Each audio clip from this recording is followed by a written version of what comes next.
1, 2, 3, 4. Rev up your engine.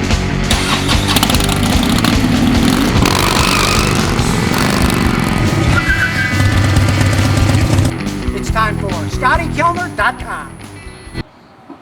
Today, due to popular demand, I'm going to show how to change wheel bearings on a front-wheel drive car. When you're driving down the road and the faster you go, the louder your car roars, you need new front wheel bearings. It's a greasy job, so put on a pair of these gloves and you won't ruin your hands. Then jack up the car and get ready to work. And be sure to put a jack stand on so it doesn't fall on you. Then take off the wheel. And then you have to take the brake caliper off, take the bolt off, and move it out of the way. Then take the caliper mounting bolts off and take the caliper mount out of the way. Then take the pin off of the drive shaft, put a socket on, and take the nut off. Then you have to remove the tie rod, so take that nut off and get your tie rod removing tool ready and hammer it off. There she goes. Then you have to remove the two bolts that hold the strut assembly in. There's one. There's two. Get a hammer and a screwdriver and tamp the drive shaft out of the axle assembly.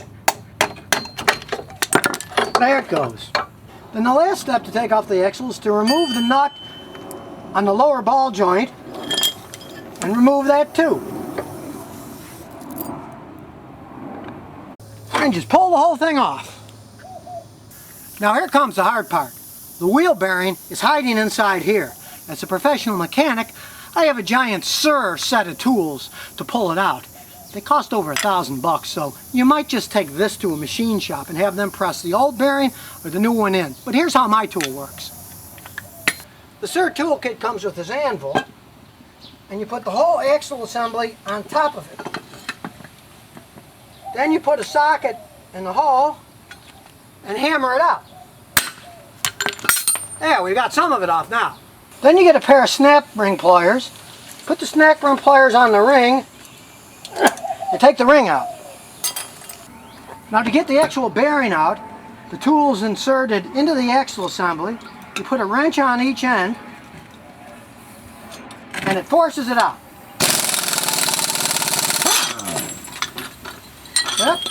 And out comes the rest of the bearing. Then before you put the new bearing in, put a little grease on the outside edge so it slips in better when you press it back on. With the pressing on tool engaged, just tighten it up to press the bearing back into place. Then just bolt everything back together and you're ready to go. And in the case of this Toyota, change the drive shaft too because it's cracked. So now you know how to change a wheel bearing on a front wheel drive car. And if you have any car care questions, just go to ScottyKilmer.com and I'll answer them all free.